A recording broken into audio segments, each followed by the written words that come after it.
Vibes Only is back, and we have primary results to talk about. This week, we'll get into El-Sayed's win in Michigan and how creators help make that happen. We're also going to introduce Oath's anti-Dirtbag slate, your chance to donate to some races where we are unseating the worst of the worst Republicans. For Clickbait or DoubleClick, Gen Z can't afford a date, but can Brian? Billionaire's tax and the reflecting pool saga. Plus, the S&P 500 is way up because companies are robbing us blind, and they're using Trump's tariffs as a way to do it. We're going to talk about that and Todd Blanche folding like an umbrella on the January 6th fund.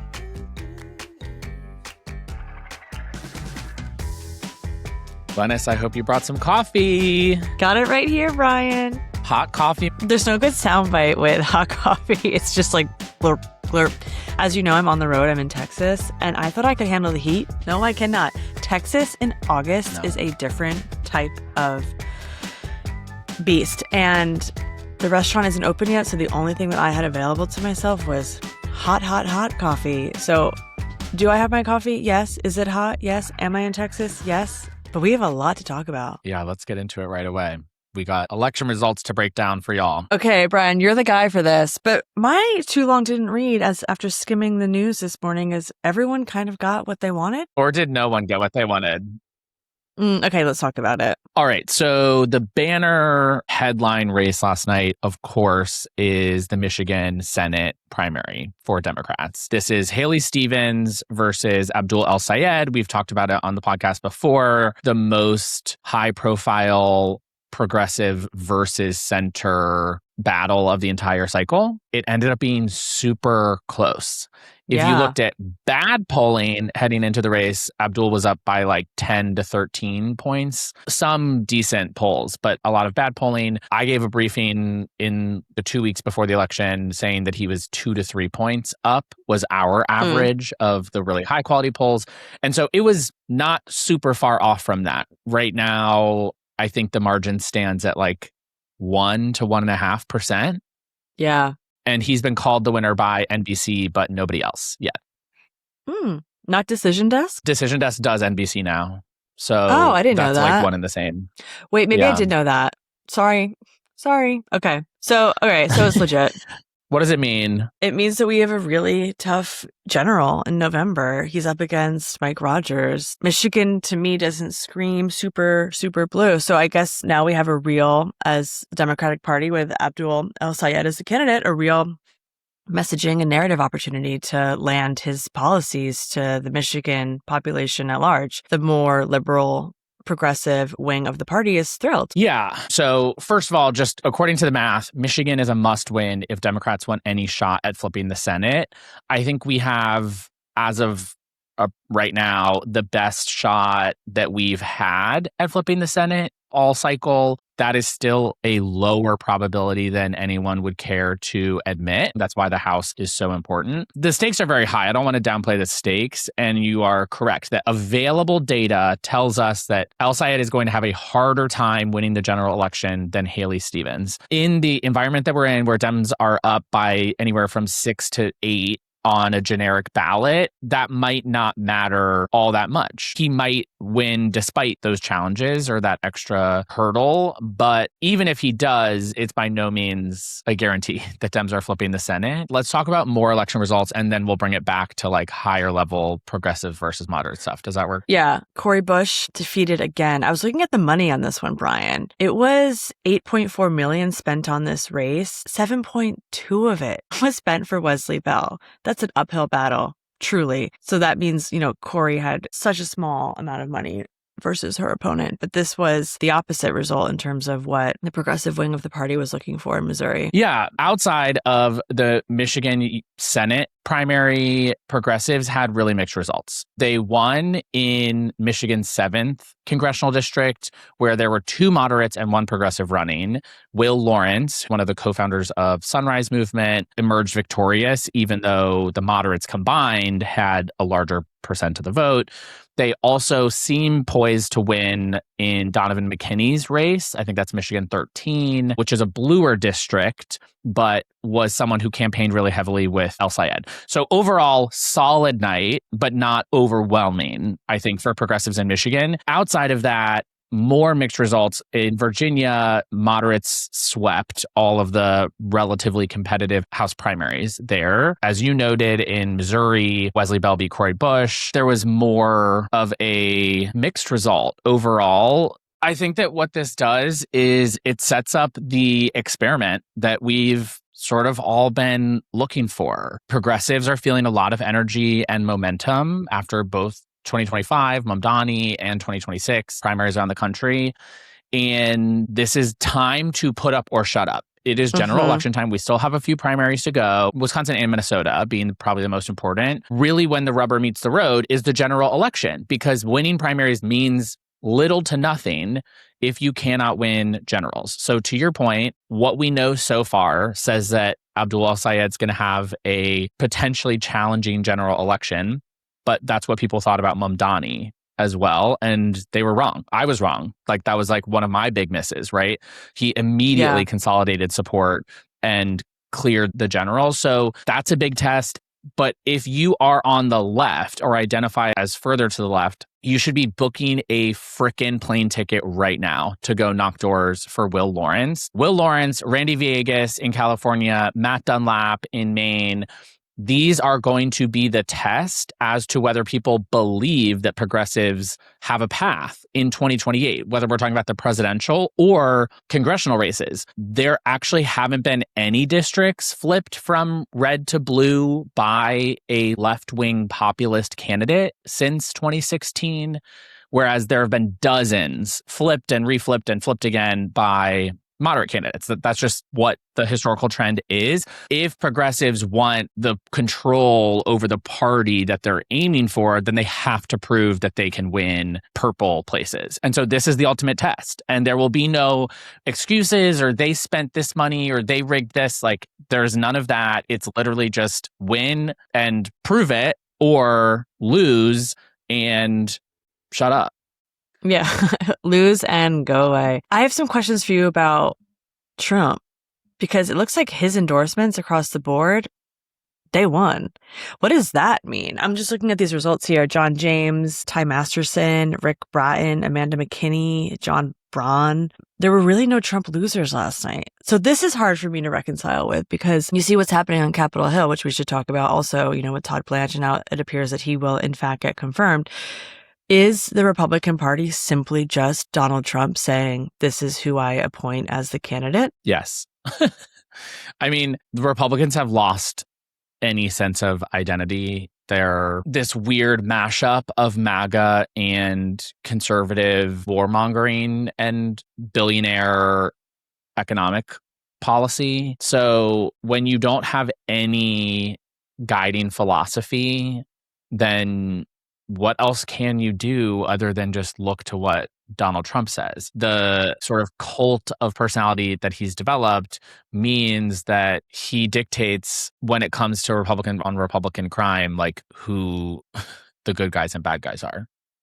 Yeah, as you look towards the general, right, there's so much of the populace saying, I don't want to hear that you're just anti-MAGA. Like, what are you for? What are you for? And I think this is part of the reason why the lane has really opened up for these more progressive candidates, because not only are they anti-MAGA, they're anti-establishment, and they are speaking about what they are for and how they are going to help the American people and advocate for their best interests over MAGA and corporate interests. So I'm getting more and more ready for the general, Brian. I know I said that I was not as tapped in as I was before, but as I've mentioned on the pod many a times, I am kind of a workhorse when it comes to who's the candidate, what do I need to do?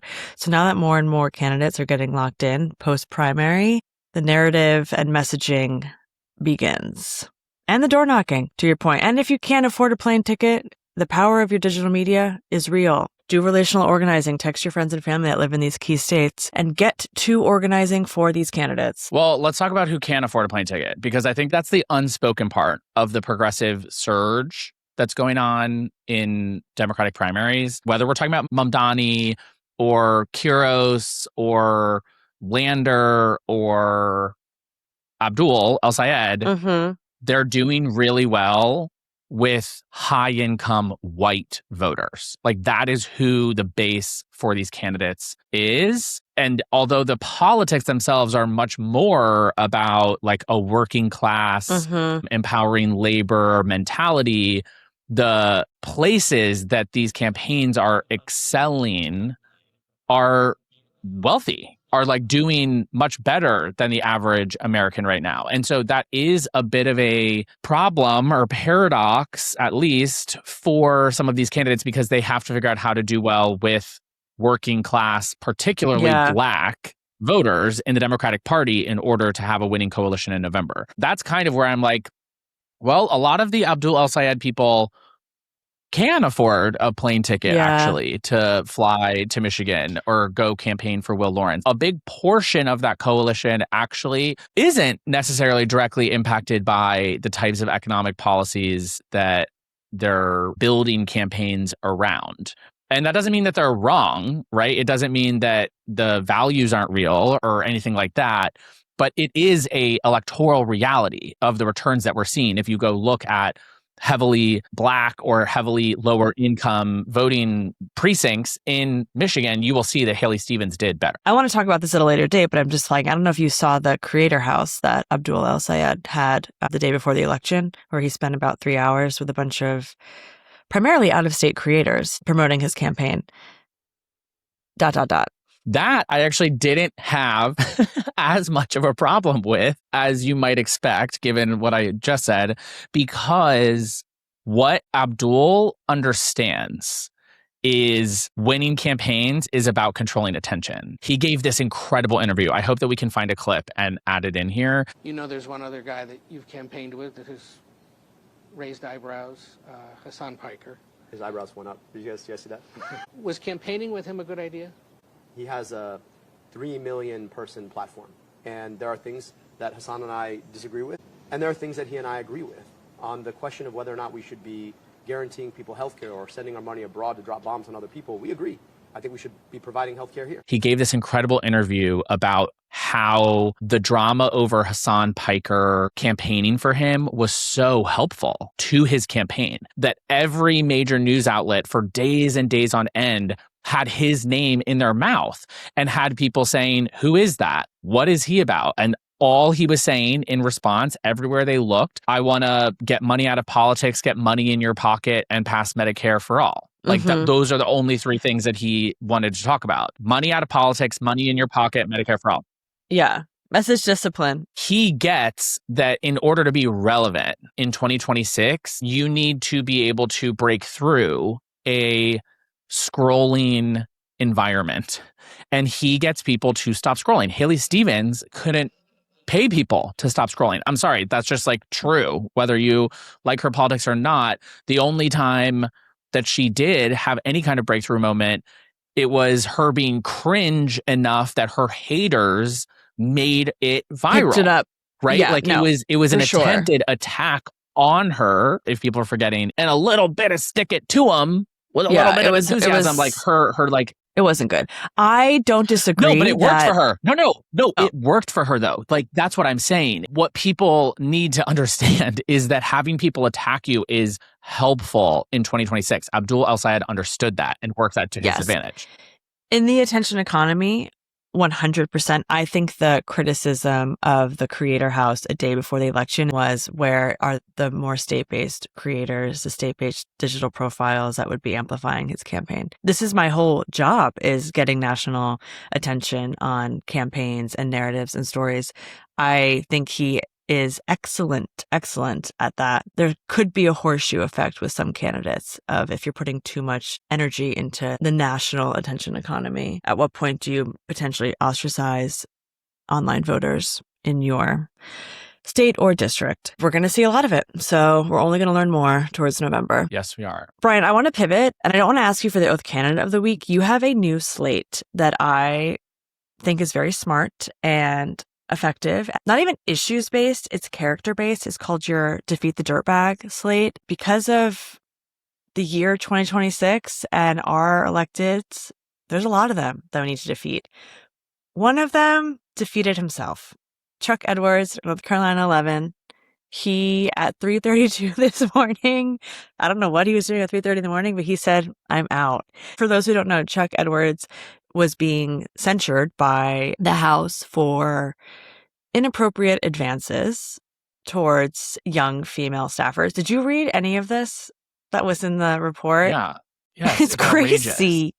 It's outrageous. Like the It's pints crazy. of ice cream, the fact that he went on a trip to Las Vegas with one of his staffers when the government was shut down and people were losing access to their SNAP benefits, the text messages, the letters, the crying when one female staffer was leaving the office.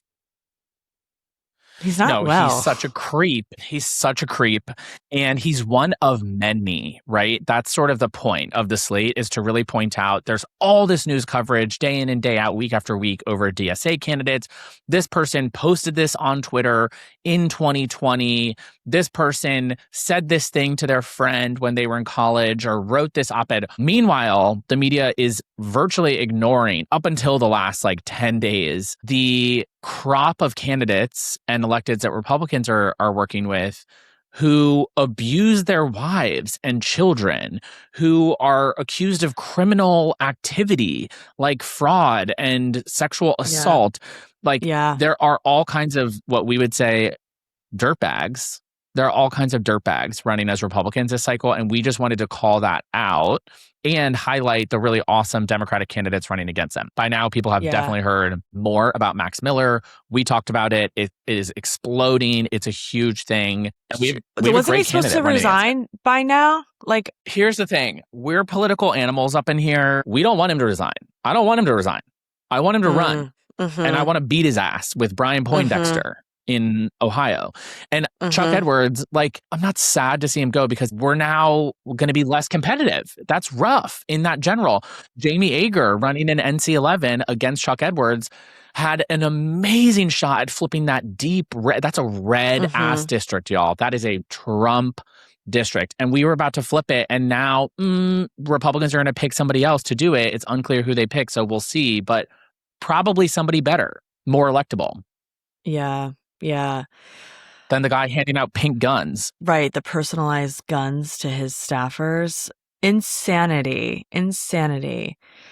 Yeah. And the Max Miller of it all. I hear you. It's just scary to think that people like that are, one, fathers and husbands, but also getting paid with our taxpayer dollars to abuse their family. And I mean, we knew. Look at Epstein, right? We knew that these people are in places of power. These people think that they're untouchable, and it gets worse. As of recording, he refuses to step down or drop his reelection bid. So I hope that he stays, and I hope that he gets frickin' whooped at the ballot box. And there's plenty to work with. He keeps going, his video direct to camera explaining why it wasn't abuse was absolutely horrendous and abhorrent. It was crazy. He said, why would she cook me dinner 6 days later? Because she was scared for her life and the life of her children, because you're a predator and a violent man. I want to stay on the predatory track, but this is economically predatory. You brought up to me the S&P earnings were quite good. When you lift the hood on why they're quite good, Brian, do you know why? Tell me. It's because these huge companies are getting their tariff refund, and the majority of them are pocketing it. The tariffs that you, the American people, paid when you ordered some china from Germany off of Etsy, and you got hit with a tariff bill, and you paid it. Wait, did you say ordered china from Germany? Is that what you just said? China, like you can get fine china, like Etsy. A lot of my friends why are you ordering got china from Germany? Because maybe it's a piece of china, like a limited edition that was only manufactured in Europe. You're just clearly not on the fine china game. Okay. When you're ordering china from Germany. I love that sentence. Okay. But no, but you know what I mean? Like fine china. I know, fine get china. It. I got it. Yeah. Okay. Teacup. Anyway, this I think should chap everyone's ass. People are struggling to get by. And as you have said, and the hill that we are dying on, Trump is making your life more expensive, less safe. This is an example of just how rigged everything is. Chief Justice John Roberts is the one who wrote the decision that this was illegal. These are illegal tariffs. It's just crazy. It really just is crazy. Yeah, I have to keep my tinfoil hat on at all times with this administration because they've proven that there is a conspiracy. There is a conspiracy to rig the economy for billionaires and Donald Trump personally. Like that is a real thing. We see it in real time. We see people coming and kissing Trump's feet and handing him gifts and writing him checks and buying his crypto. And then we see American policy change to give them special chips, change to exempt them from tariffs, change to give them faster access to information. It's so transparent that I feel like a nutcase. I feel like a conspiracy theorist. And so I'm standing at my whiteboard with the red string pointing, boom, boom, boom, boom, boom. Look at the real estate deals. Look at the map. Look at the policies. What is essentially happening is Trump passed tariffs that gave the green light for companies to raise prices on all of us, on everything. They claimed that they were doing it to cover their own costs. And now the government, with our tax money, is refunding them for the alleged costs that justified raising the prices while Americans don't get a dime.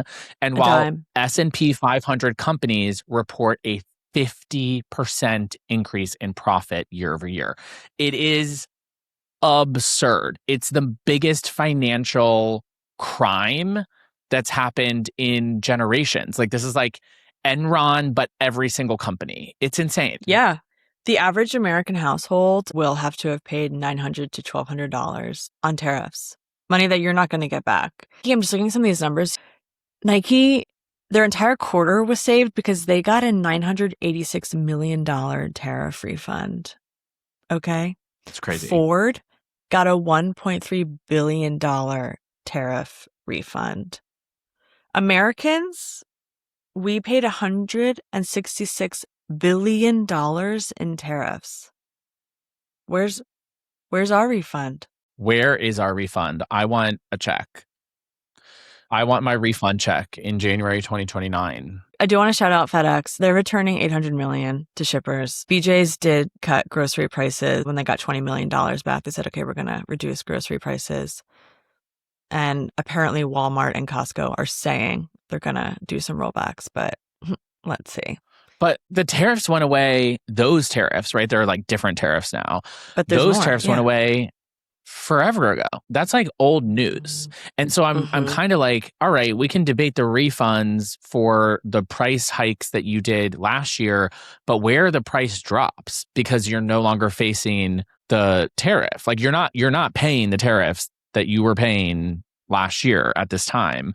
So why is everything still the same price as it was? Everything's more expensive than it was last year. Inflation is still up at like 3.5%, 4 something percent. Where does the price drop? I don't want like a one-time check. I want to be able to afford beef. Like, period. Hello? The Trump administration, and Trump has been since day one of him even like thinking about being a politician, is so efficient at flooding the zone. At first it was just with headlines and sound bites and these crazy things he was saying. And now it's just with like actual trauma to United States people, whether it be a war, an unconstitutional war, or unconstitutional tariffs, or the fact that we still don't have common sense gun laws, or like the fact that these dirtbags are being protected by Donald Trump administration and will only be further protected when Todd Blanche gets confirmed, which is now going to happen. We've talked about this a lot on the podcast. Todd Blanche, the Epstein class protector-in-chief, Donald Trump's personal lawyer. There were 2 Republicans who were saying, you know, the J6 fund was not cool. I think we're not going to back this guy. This weekend, I get a news alert. Their spine was removed from their body. And now, did you see the headline on like one of those like faith calls? What he said he's going to do? His goal was to make abortion illegal in every state in the United States of America. I did see that.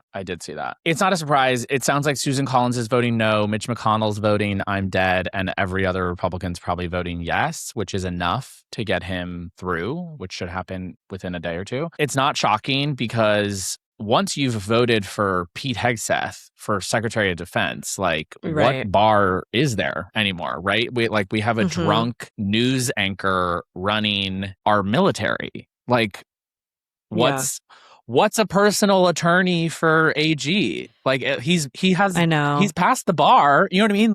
Todd Blanche. It's just like add it to the list. And I want to create like a cheat sheet for every American to show you how much Donald Trump has personally cost you based on where you live, and how all of these Epstein class protectors are wild hypocrites and bad people that do not represent you or the American people or American values. You could literally vibe code that in half a day. I promise. That is so doable. I just learned what vibe coding means. I thought it just meant like...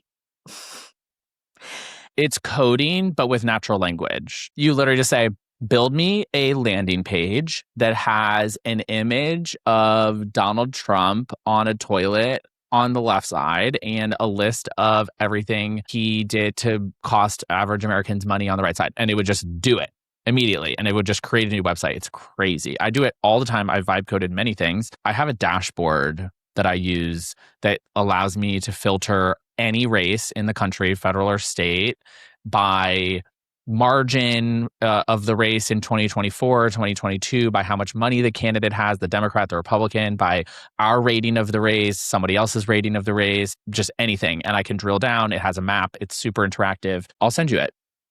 I feel like you've just created a monster. I didn't realize that's what vibe coding was. I thought you actually had to know how to code a little bit. No. Brian and I, we were early AI adopters in that we were taught how to use it. We went to that thing. Is that what you're talking about? That was like before anyone was... Yeah, that's before anyone used any AI. And we kind of got a behind the curtain peek of like how to use it. And...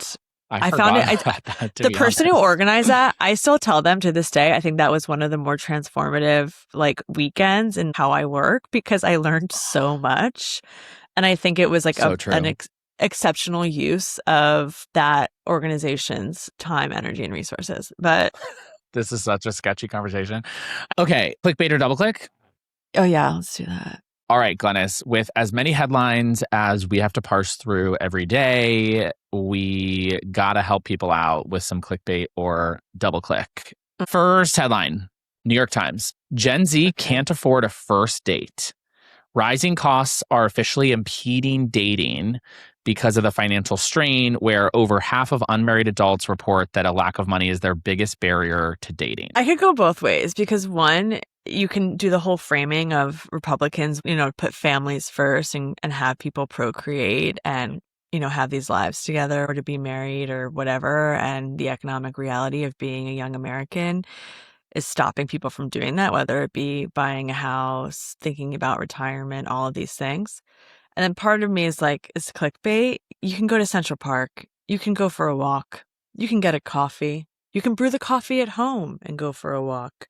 That is some married lady bullshit. That is some married lady privilege talking right now. And I'm calling bullshit. I was dying on the hill of the singles tax for many, many, many, many years. I could talk about the singles tax ad nauseum. Well. Glennis gets married and doesn't give a shit about the rest of us anymore. Got it. I see how it is. Okay, so you think it's Meanwhile, too expensive? I'm out here shelling out $300 a dinner. It's ridiculous. It is expensive. So dating is so expensive. I'm all about this. I haven't read the whole thing yet, but like this is a double click for me. Or it's clickbait that's so effective that it's literally targeting me, and it's working. Let's say that. Okay. But what did you just say? Is it because like a walking date? I mean, I never really liked walking dates, but is it because you want to go do something nice and like make a kind of a ceremony of the date? That's fine for a first date. And so I guess it's like bullshit on a first date. Sure, you're going to have a drink and it's $22 for a cocktail, or you're going to go on a walk in the park, 30. which is free, or whatever. That's Mhm. fine. For a second, third, fourth, fifth date, you're going to dinner, Right. homie. Like Mhm. you're going out, you're doing stuff, you're going to go do activities. It's so expensive, especially when it doesn't go well. That's when it That's feels the very expensive. worst. When it goes that's well, a it doesn't hole feel in your expensive. pocket. Yeah. Yeah. I do also think, obviously, like New York is astronomical, like the prices in New York City specifically, but it's not just New York. Everyone's life is expensive.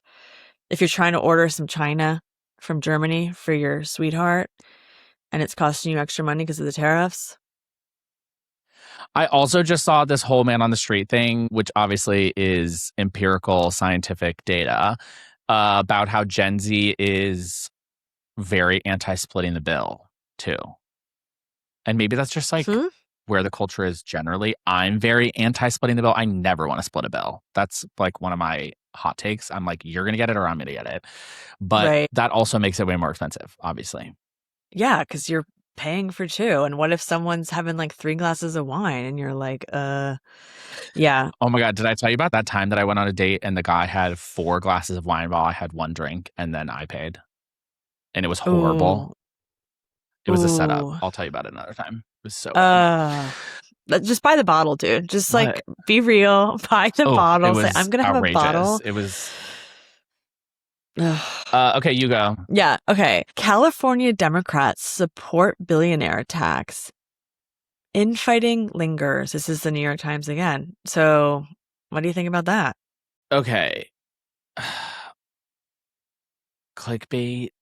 No. It's tough. I'm going to say double click.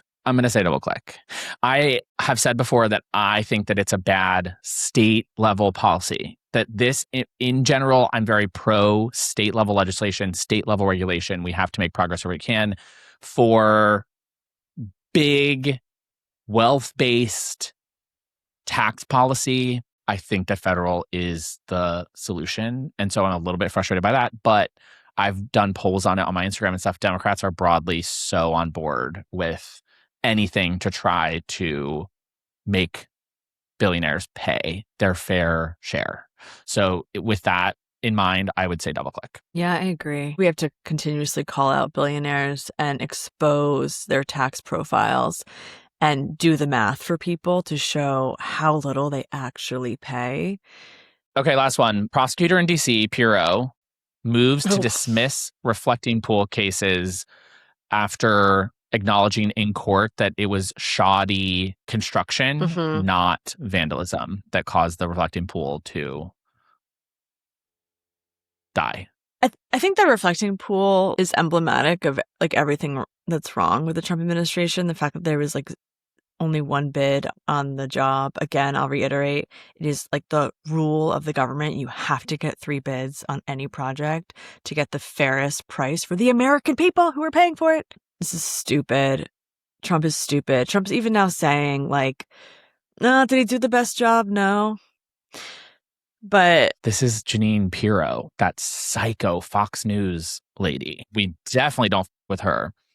I think the whole thing is clickbait. I don't really care about the reflecting pool, but at the end of the day, all the people should be talking about how expensive your grocery and gas bills are and how much money Donald Trump is making. Those are the only 2 things that anyone should ever talk about. So the reflecting pool, same as the helipad, which like there's all these headlines this week about the helipad because Trump is just redoing it. He just had it done. He's redoing it because he doesn't like it. It's all clickbait. It's clickbait, but this is how Donald Trump is laundering money to his friends. So I think we have like, yeah. Let me do a good vibe goodbye and then we can. Okay. Our good vibe for the week to send you guys off with 2 really important wins last night where we defeated Republican amendments to state constitutions. In Missouri, they tried to make it way harder for citizens to initiate ballot measures. And in Kansas, they tried to basically overthrow the state Supreme Court by making the races partisan instead of the current structure of the Kansas Supreme Court, which has blocked their gerrymandering moves. So in both situations, it was Republicans trying to change the state constitutions to make gerrymandering in their state easier. And in both, the voting populists overwhelmingly said, get fucked. And we dominated in both of them with like 80% of the vote. It was amazing. Okay, we'd love to see it. That's your good vibe for the week. People are still fired up. We have only 90 days to go until the election, and we're going to be taking you guys through every step of the way.